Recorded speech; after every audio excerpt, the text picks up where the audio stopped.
हाँ तो नमस्ते मेरे बिहार के सभी सिरनियों, कैसे हैं आप सभी। उम्मीद करता हूँ कि आप सभी बहुत बढ़िया होंगे, स्वस्थ होंगे और मन लगा करके पढ़ रहे होंगे। तो आज का ये क्लास बहुत ही ज़्यादा खास, बहुत ही ज़्यादा महत्वपूर्ण और बहुत ही बेहतरीन होने वाला है, क्योंकि आज के इस क्लास में हम लोग आप लोगों को एक नया चैप्टर, एक नया सब्जेक्ट पढ़ाने वाले हैं, जिसका नाम है अर्थशास्त्र, इकोनॉमिक्स। आज हम लोग इकोनॉमिक्स, अर्थशास्त्र की शुरुआत करेंगे, इस क्लास को शुरुआत करेंगे। तो आइए हम लोग शुरुआत करते हैं बिना देरी किए ही। आप सभी क्लास जुड़ जाइए, क्लास लाइव हो गया है। आज इस क्लास में हम लोग, जैसे कि आप लोग देख पा रहे हैं, क्लास टेंथ इकोनॉमिक्स है ना, चैप्टर 1, इसका नाम है अर्थ व्यवस्था एवं इसके विकास का इतिहास। इसमें पार्ट 1 हम लोग पढ़ेंगे, एकदम आसान भाषा में आपको समझाऊंगा, है ना। आप लोग क्लास से जुड़ जाइएगा, क्लास लाइव हो गया है। और फटाफट से आप लोग क्लास को शेयर कर दीजिए। अगर आप चैनल पर नए हैं तो चैनल को सब्सक्राइब कर लीजिएगा और अपने दोस्तों को भी इस चैनल के बारे में बता दीजिएगा। इस चैनल पर क्लास लाइव हो गए हैं, आप लोग जो है जुड़ जाइएगा, है ना। चलिए आप लोग फटाफट से क्लास से जुड़ जाइएगा, क्लास हम लोग शुरू कर देते हैं, है ना। चलिए, तो सबसे ज़्यादा इंपॉर्टेंट इस चैप्टर में क्या है? इस चैप्टर में सबसे ज़्यादा महत्वपूर्ण बात हम लोग जो पढ़ेंगे, अर्थव्यवस्था के बारे में पढ़ेंगे। अर्थव्यवस्था के बारे में हम लोग, इसमें सबसे ज़्यादा महत्वपूर्ण है, सबसे महत्वपूर्ण जो है ना, अर्थव्यवस्था है। अर्थव्यवस्था कहने का मतलब क्या है? यानी सीमित संसाधन का हम लोग किस तरह से उपयोग करते हैं। जो भी सीमित संसाधन है पृथ्वी पर मौजूद है, उस सीमित संसाधन का हम लोग किस प्रकार से उपयोग करते हैं। सीमित संसाधनों का हम लोग जिस तरह से उपयोग करते हैं, उसे ही हम लोग अर्थव्यवस्था कहते हैं। अर्थव्यवस्था कहने का मतलब मैं आपको एक उदाहरण के साथ समझाना चाहूँगा कि अर्थव्यवस्था किसे कहते हैं। कि मान लीजिए कि आपके पास 500 रुपया है और 500 रुपया में आपको बहुत सारा जो है किताब खरीदना है और आपको सिनेमा हॉल भी जाना है अपने दोस्तों के साथ। तो आप क्या करेंगे, उस 500 रुपये का आप किस तरह से उपयोग करेंगे? तो आप जो उस 500 रुपये का जिस तरह से उपयोग करेंगे, उसी को हम लोग अर्थव्यवस्था कहते हैं, है ना। तो उसे ही हम लोग अर्थव्यवस्था कहते हैं, इकोनॉमिक्स कहते हैं। किसी भी देश को विकसित होने के लिए अर्थव्यवस्था का जो ढांचा है बहुत मजबूत होना चाहिए, है ना। अर्थव्यवस्था अगर सही से चल रहा है जिस भी देश का, वह देश उतना ही विकसित देश जो है बन जाता है और विकास की ओर हमेशा बढ़ते रहता है। तो आइए हम लोग आइए जानते हैं इस चैप्टर के बारे में। हम लोग विस्तार से पढ़ेंगे कि भाई अर्थशास्त्र किसे कहते हैं। तो देखिए, अर्थशास्त्र की अगर हम लोग बात करते हैं, तो देखिएगा, अर्थशास्त्र ये दो शब्द से मिलकर बनाए हैं, अर्थ प्लस शास्त्र यानी अर्थशास्त्र, ठीक है। तो देखिए, अर्थशास्त्र, इसको अंग्रेजी में हम लोग कहते हैं इकोनॉमिक्स, इसको अंग्रेजी में हम लोग इकोनॉमिक्स कहते हैं। क्या कहते हैं? इकोनॉमिक्स कहते हैं, है ना। अर्थ का मतलब होता है धन, अर्थ का मतलब क्या होता है? धन होता है। और शास्त्र का मतलब होता है अध्ययन, ठीक है। और इस तरह से इसका जो पूरा मतलब होगा, इसका पूरा अर्थशास्त्र का मतलब होता है धन का अध्ययन करना ही अर्थशास्त्र कहलाता है। धन का अध्ययन करना ही अर्थशास्त्र कहलाता है ना। आप सभी विद्यार्थी याद रखेंगे इस बात को कि धन का अध्ययन करना ही अर्थशास्त्र कहलाता है। अर्थशास्त्र में हम लोग बहुत सारी चीजें आती हैं। अर्थशास्त्र में बैंकिंग, व्यापार, है ना, संचार, है ना, परिवहन, शिक्षा, हर एक क्षेत्र अर्थव्यवस्था से जुड़ी होती है। हर एक व्यक्ति अपनी अर्थव्यवस्था को चलाने के लिए विभिन्न क्रियाकलाप करते हैं, बहुत विभिन्न आर्थिक गतिविधियां करते हैं, है ना, अपनी आजीविका को चलाने के लिए। जैसे मैं यहाँ पर आप लोगों को पढ़ा पा रहा हूँ, तो अपनी आजीविका को चलाने के लिए आप लोगों को पढ़ा रहा हूँ। आपका, है ना, हर एक व्यक्ति का अपना एक जो है एक अर्थव्यवस्था को चलाने के लिए कोई भी बिजनेस करना पड़ता है। कोई बिजनेस कर लेते हैं, कोई, है ना, अपना एक सेक्टर चुन लेते हैं, एक क्षेत्र चुन लेते हैं, अपना काम करने का एक सेक्टर यानी क्षेत्र चुन लेते हैं। उसे ही जो है अर्थव्यवस्था कहते हैं, है ना। आ जाइए हम लोग इसके बारे में विस्तार से जानने का प्रयास करेंगे। देखिए अर्थव्यवस्था का परिभाषा देखिएगा, अर्थव्यवस्था का परिभाषा देख लीजिएगा। अर्थव्यवस्था का परिभाषा क्या है? तो अर्थव्यवस्था एक ऐसा विज्ञान है जिसके अंतर्गत, ध्यान से समझिएगा आप लोग, ठीक है, समझ में आना चाहिए आप लोगों को। अर्थव्यवस्था एक ऐसा विज्ञान है जिसके अंतर्गत विभिन्न प्रकार की आर्थिक क्रियाएं सम्मिलित की जाती है। जैसे में देखिएगा कृषि, परिवहन, बैंकिंग, व्यापार, संचार आदि, ये आर्थिक गतिविधि है जिसे हम लोग अपनी आजीविका को चलाने के लिए करते हैं। इसे ही आर्थिक गतिविधि, ऐसी आर्थिक गतिविधि के अंतर्गत आता है। आर्थिक गतिविधि कहने का मतलब क्या है? तो देखिए आर्थिक गतिविधि कहने का मतलब क्या है? तो आर्थिक मतलब होता है इकोनॉमी, आर्थिक मतलब होता है इकोनॉमी, यानी स्तर होता है, यानी आप अपनी आजीविका को चलाने के लिए जो भी काम चुनते हैं उसे ही क्या कहते हैं? अर्थव्यवस्था। अर्थव्यवस्था आर्थिक क्रियाओं का मतलब होता है काम, यानी अपनी आजीविका को चलाने के लिए हम लोग विभिन्न तरह का काम करते हैं, उसे ही अर्थव्यवस्था कहते हैं। इसमें देखिएगा कृषि, अधिकांश बिहार में जो है ना, अधिकांश जो है बिहार में 80% जनसंख्या कृषि कार्य में लगे हुए हैं, है ना, कृषि कार्य में लगे हुए हैं। बात करते हैं परिवहन।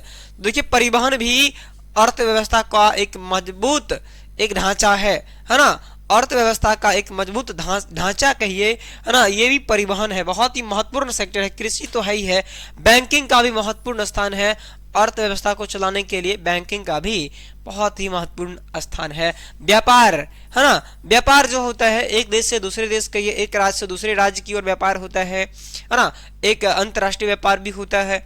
तो ये व्यापार का भी बहुत ही महत्वपूर्ण स्थान है। किसी भी देश को विकसित देश बनाने के लिए, विकासशील देश बनाने के लिए इन सभी का बहुत होना जरूरी है ना। किसी भी व्यक्ति को आजीविका चलाने के लिए हर एक गतिविधि करते हैं, है ना, कृषि, संचार भी इसमें आता है आदि। तो इसका पूरा जो मतलब है असीमित संसाधन है इस पृथ्वी पर, उसका हम लोग क्या करते हैं? सीमित संसाधन, यानी उसको अपनी आजीविका के लिए जो है चुनते हैं और उसको करते हैं, उसे ही हम लोग अर्थव्यवस्था कहते हैं, ठीक है। हाँ, आ जाइए आगे बात कर लेते हैं। आगे बात करते हैं एडम स्मिथ ने क्या कहा है अर्थव्यवस्था के बारे में, जरा हम लोग इसके बारे में भी बात कर लेते हैं। तो देखिएगा अर्थशास्त्र, इनके अनुसार अर्थशास्त्र वह विज्ञान है जिसमें हम यह पढ़ते हैं कि पैसा कैसे कमाया जाता है। पैसा कैसे कमाया जाता है, ये एडम स्मिथ हैं, और एडम स्मिथ अर्थशास्त्र का जनक कहा जाता है। एडम स्मिथ को अर्थशास्त्र का जनक कहा जाता है ना। और कहते हैं, इन्होंने कहा कि अर्थशास्त्र में हम लोग यह पढ़ते हैं कि पैसा कैसे कमाया जाता है, पैसा कैसे कमाया जाता है और कैसे खर्च किया जाता है। पैसा हम लोग कमाते हैं, है ना, और खर्च किस प्रकार करते हैं, ये बहुत ही महत्वपूर्ण बात है। इसे ही हम लोग अर्थव्यवस्था करते हैं, है ना। और देश में देखेंगे बहुत सारा बजट भी आता है, प्रत्येक वर्ष छमाही, है ना, बजट जारी किया जाता है देश की अर्थव्यवस्था को चलाने के लिए, है ना। बहुत सारी नीतियां बनाई जाती हैं देश की अर्थव्यवस्था को चलाने के लिए, है ना।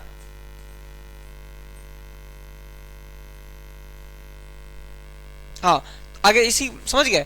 एडम स्मिथ का कहना है कि पैसा कैसे कमाया जाता है, इन्होंने परिभाषा दिया यानी अर्थव्यवस्था का कि पैसा कैसे कमाया जाता है और कैसे खर्च किया जाता है, इसे ही हम लोग अर्थव्यवस्था कहते हैं, ठीक है। हाँ, आ जाइए हम लोग नेक्स्ट बात करें, आगे बात करते हैं। एक और परिभाषा है, एक और परिभाषा आप लोग के बीच में लेके आया, जरा देखिएगा इसको, कि सीमित संसाधनों से अपनी असीमित जरूरतों को कैसे पूरा किया जाए, इसका अध्ययन ही अर्थशास्त्र है, इनका कहना क्या मतलब क्या है, इनका इस परिभाषा का मतलब क्या है समझिए।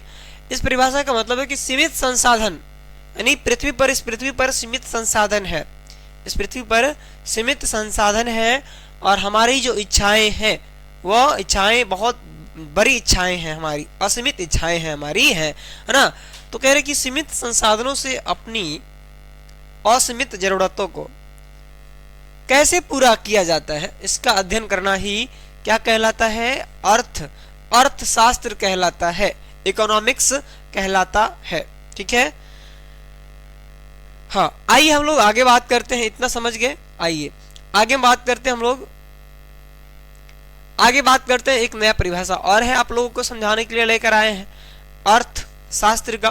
क्या देखिएगा, अर्थशास्त्र सामाजिक विज्ञान का एक भाग है जिसमें हम वस्तु, सेवा, धन का अध्ययन के उत्पादन, वितरण, विनिमय और उपयोग का अध्ययन करते हैं। अर्थशास्त्र में हम लोग मुख्य रूप से सेवा, कि हम वस्तु एवं सेवा, धन का अध्ययन के उत्पादन, यानी सेवा भी प्रदान किया जाता है। जैसे कोई डॉक्टर साहब है तो डॉक्टर साहब सेवा कर देते हैं, है ना, डॉक्टर साहब सेवा देते हैं और उसके बदले उनको पैसा मिलता है ना। तो इस तरह से सेवा हो गया, धन का अध्ययन के उत्पादन, वितरण, विनिमय और उपयोग का अध्ययन करना ही अर्थशास्त्र कहलाता है। ठीक है, आगे बात करते हैं। अर्थशास्त्र के पिता एडम स्मिथ हैं। अर्थशास्त्र के पिता कौन है, तो एडम स्मिथ हैं। कौन है, एडम स्मिथ है अर्थशास्त्र के पिता, याद रखिएगा, है ना। उपनिवेश किसे कहते हैं, जरा देखिएगा, उपनिवेश के बारे में हम लोग चर्चा करें। उपनिवेश के बारे में हम लोग चर्चा करें, जरा देखिएगा। जब कोई शक्तिशाली देश किसी कमजोर देश पर कब्जा कर लेता है, कोई शक्तिशाली देश जब किसी कमजोर देश पर कब्जा कर लेता है तो कमजोर देश की शक्तिशाली का उपनिवेश कहा जाता है। इसका मतलब क्या हुआ, तो समझिएगा। कह रहे हैं कि उपनिवेश का मतलब होता है कि कोई शक्तिशाली देश है और वह किसी कमजोर देश को जो है अपने अधीन में कर लेता है, उसे ही उपनिवेश कहा जाता है ना। कोई कमजोर देश पर कोई जो है शक्तिशाली देश कब्जा कर लेता है, उसे ही उपनिवेश कहा जाता है। ठीक है, इतना बात क्लियर है। आगे बढ़ते हैं, हम लोग आगे बात करते हैं। तो देखिएगा, पहले ना भारत को सोने का चिड़िया कहा जाता था। पहले भारत को सोने का चिड़िया कहा जाता था। पहले भारत को सोने का चिड़िया कहा जाता था, है ना। और भारत जो है 200 वर्षों तक अंग्रेजी शासन का गुलाम रहा।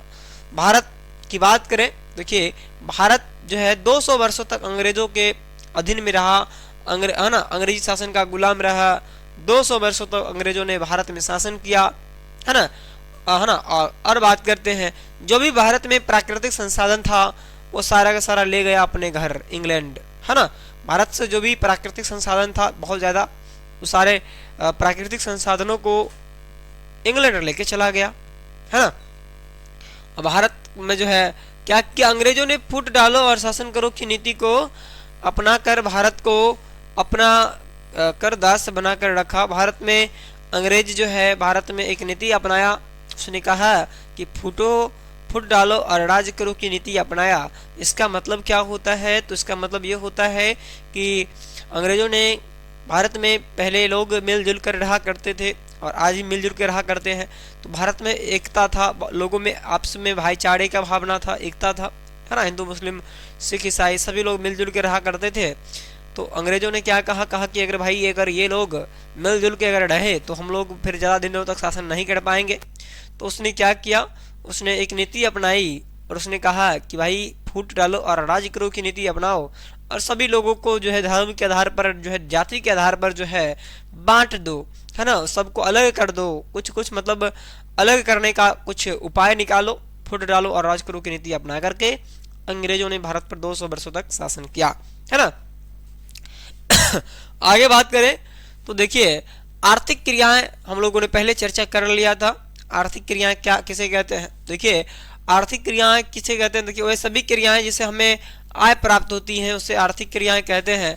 जैसे में कृषि, पशुपालन, नौकरी हम लोग करते हैं कि कुछ न कुछ हमें आय मिले, हमें कुछ पैसे मिल जाए, यानी आर्थिक क्रियाएं के मतलब यही होता है कि आर्थिक क्रियाएं वह सारी क्रियाएं को सम्मिलित किया जाता है, उन सारी क्रियाओं को सम्मिलित किया जाता है जिससे हमें आय की प्राप्ति होती है, हमारी आजीविका चल पाती है जिससे, यानी जब हमें आय मिलेगा यानी पैसा मिलेगा तो हमारी आजीविका चलेगी।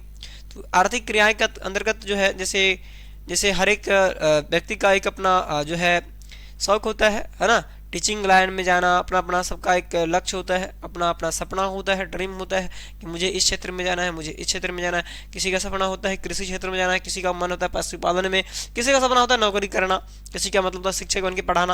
यानी सबकी अपना अपना एक सपना है, एक सोच है ना। तो इसी तरह से वे सभी आर्थिक क्रियाएं इसमें शामिल होती हैं जो जिससे जो है धन आय प्राप्त होता है, जिससे आय की प्राप्ति होती है, उसे आर्थिक क्रियाएं कहते हैं। कितना बात आप लोग समझ गए? तो कमेंट बॉक्स में लिख दीजिएगा यस, है ना। और लाइक कर दीजिए। क्लास को लाइक नहीं करते हैं आप लोग, क्लास को लाइक कर दिया कीजिएगा, क्योंकि बहुत सारी मेहनत से ही आप लोगों के बीच जो क्लास होता है, बहुत मेहनत लगता है इसमें, है ना। तो आप लोग सपोर्ट कीजिएगा। 2027 वाले सभी विद्यार्थी से मैं कहना चाहूँगा 2026 में जो भी विद्यार्थी जी अभी आए हैं क्लास 10th में और 2027 में बोर्ड एग्जाम देंगे, तो आप लोगों के लिए हाँ श्री ऑनलाइन क्लासेस बहुत सारी सुविधाएं दे रहे हैं और आप लोग सपोर्ट करिएगा, है ना। आप लोगों को हमारा मिशन है कि आप लोगों को आपके सपनों को पूरा करने में हम लोग अपना 100% देंगे और आप लोग भी सपोर्ट करेंगे, ठीक है। तो इसमें कृषि याद आता है, कृषि तो याद आप लोग कमेंट करके बताइएगा कि आपका सपना क्या है, आप किस क्षेत्र में जाना चाहते हैं, कमेंट करके बता दीजिएगा। और पशुपालन और नौकरी। तो बिहार के 80% जनसंख्या जो है 80% जनसंख्या की बात करते हैं, तो ये कृषि कार्य में लगे हुए संलग्न है। और बात करते हैं आगे हम लोग बात करते हैं अर्थव्यवस्था के बारे में हम लोगों ने चर्चा कर लिया है, एक बार फिर से कर ले चर्चा। ऐसा तंत्र जिसके अंतर्गत विभिन्न प्रकार के आर्थिक क्रियाएं संपादित की जाती हैं उसे अर्थव्यवस्था में सारी क्रियाएं सम्मिलित की जाती हैं, जैसे आर्थिक गतिविधि जो भी था, आर्थिक क्रियाएं जो भी था, जैसे कृषि पशुपालन, है ना, शिक्षा, है ना, बैंकिंग, परिवहन, संचार, इन सारी गतिविधियों को सम्मिलित किया जाता है अर्थव्यवस्था के अंतर्गत। इसे ही हम लोग अर्थव्यवस्था वे सारी आर्थिक क्रियाएं को इसमें शामिल किया जाता है ना, उसे ही हम लोग कहते हैं अर्थव्यवस्था समाज के सभी आर्थिक क्रियाओं का योग है। यानी कहने का मतलब क्या है? तो इसका कहने का मतलब है कि अर्थव्यवस्था जो है समाज के सभी आर्थिक क्रियाओं का योग है ना, जोड़ है, ठीक है। और बात करते हैं ब्राउन के अनुसार ब्राउन ने क्या कहा अर्थव्यवस्था के बारे में हम लोग जानेंगे। देखिए, अर्थव्यवस्था आजीविका अर्जन की एक प्रणाली है। अर्थव्यवस्था जो है ना आजीविका अर्जन की एक प्रणाली है। यानी बात तो सही है इनका कि भाई अर्थव्यवस्था जो है आजीविका चलाने की एक प्रणाली है ना। इनका परिभाषा बहुत अच्छा बैठता है ना, ठीक है।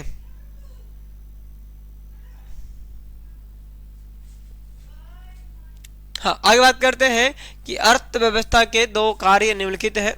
अर्थव्यवस्था के दो कार्य निम्नलिखित है। कौन कौन से कार्य हैं जरा देखेंगे तो देखिएगा, लोगों की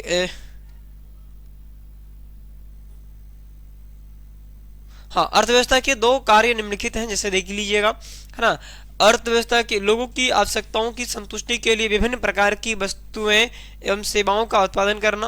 अर्थव्यवस्था के दो कार्य निम्नलिखित हैं। पहला है लोगों की आवश्यकताओं की संतुष्टि के लिए विभिन्न प्रकार की वस्तुओं एवं सेवाओं का उत्पादन करना। दूसरा है लोगों को रोजगार के अवसर प्रदान करना। ये अर्थव्यवस्था के अंतर्गत आता है। अर्थव्यवस्था के दो कार्य है। अर्थव्यवस्था का दो काम है। क्या क्या काम है? पहला काम है कि लोगों की आवश्यकताओं की संतुष्टि के लिए विभिन्न प्रकार की वस्तुएं एवं सेवाओं का उत्पादन करना। लोग अर्थव्यवस्था में क्या करते हैं? अर्थव्यवस्था जो लोगों को एक काम करने की एक प्रणाली पद्धति प्रदान करती है और कहती है कि भैया आप लोग काम करो, है ना। और आप लोग जो है लोगों की आवश्यकताओं की संतुष्टि के लिए, है ना, लोगों की जो आवश्यकता है उसकी पूर्ति के लिए क्या करता है? विभिन्न प्रकार की वस्तुएं एवं सेवाओं का उत्पादन करता है ना। उससे ही इसमें अर्थव्यवस्था का पहला प्रकार है। पहला प्रकार हो गया। दूसरा प्रकार है कि लोगों को रोजगार के अवसर प्रदान करना। अर्थव्यवस्था में लोगों को रोजगार प्रदान किया जाता है ना। अर्थव्यवस्था में लोगों को रोजगार प्रदान किया जाता है। जैसे आप समझ सकते हैं कि भारत में भी रोजगार जो है अभी बहुत सारा बेरोजगारी है भारत में। तो भारत सरकार जो है एक नीति बना रही है और नीति बना करके ही जो है भारत में रोजगार सृजन करती है। लेकिन अभी बहुत सारा बेरोजगारी भारत में अभी देखने को मिल रहा है ना। तो आगे बढ़ते हैं हम लोग, चलिए आगे चर्चा कर लेते हैं। आगे बात करते हैं अर्थव्यवस्था की संरचना की बात करें मेरे भाई।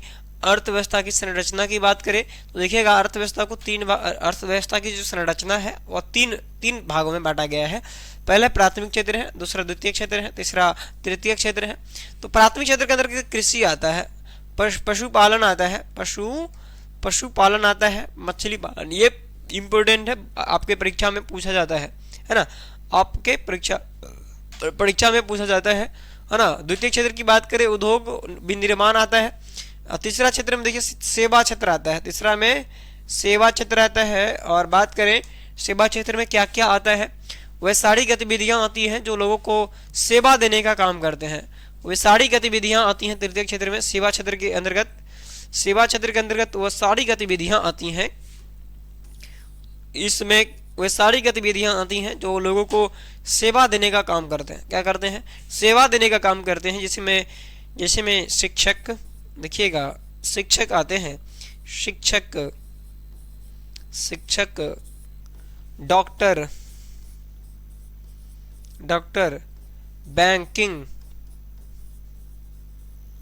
बैंकिंग जो लोगों को सेवा देते हैं, जो लोगों को सेवा देने का काम करते हैं, वह तृतीय क्षेत्र में आते हैं, सेवा क्षेत्र में आते हैं। बैंकिंग, परिवहन है ना, सब सेवा देने का काम करते हैं। जो भी क्षेत्र तृतीय क्षेत्र के अंतर्गत जो भी वह सारी क्रियाएं सम्मिलित हैं जो लोगों को सेवा देने का काम करती है, उसे ही हम लोग तृतीय क्षेत्र कहते हैं। और द्वितीय क्षेत्र में उद्योग धंधा आता है, विनिर्माण उद्योग आता है, ठीक है। और बात करें प्रथम क्षेत्र की बात करते हैं तो प्रथम क्षेत्र में मुख्य रूप से कृषि, पशुपालन, मत्स्य पालन और आता है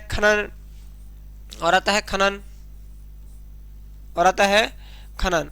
ये सारी गतिविधियां आती हैं प्राथमिक क्षेत्र में। और द्वितीय क्षेत्र में उद्योग विनिर्माण, तृतीय क्षेत्र में सेवा क्षेत्र आता है। तो इन सारी बातों को आप लोग समझ गए होंगे, है ना, ठीक है। और फिर हम लोग मिलते हैं नेक्स्ट क्लास में, और नेक्स्ट क्लास में हम लोग मिलेंगे और इससे आगे हम लोग नेक्स्ट क्लास में पढ़ेंगे, ठीक है। शाम के 6 बजे हम लोग फिर मिलेंगे क्लास में, है ना, नेक्स्ट क्लास में। तो शाम के 6 बजे आप लोग जरूर जुड़ेंगे और हम लोग क्लास में 6 बजे पढ़ेंगे, है ना। चलिए, बहुत बहुत धन्यवाद है आप सभी का क्लास से जुड़ने के लिए। फिर हम लोग नेक्स्ट क्लास में शाम में 6 बजे मिलेंगे, है ना। चलिए, बहुत बहुत धन्यवाद। ऐसे ही आप एक महत्वपूर्ण सूचना और देना था आप लोगों को कि क्लास 12th वाले सभी विद्यार्थियों का रिजल्ट जो है आज जो है आ रहा है 1:30 बजे से रिजल्ट जारी कर दिया जाएगा। तो आप आपके जो भी भाई बहन है उनका रिजल्ट आज आने वाला है। खुशखबरी है बहुत बड़ी, ठीक है। फिर मिलते हैं शाम के 6 बजे, ठीक है। टेक केयर, धन्यवाद।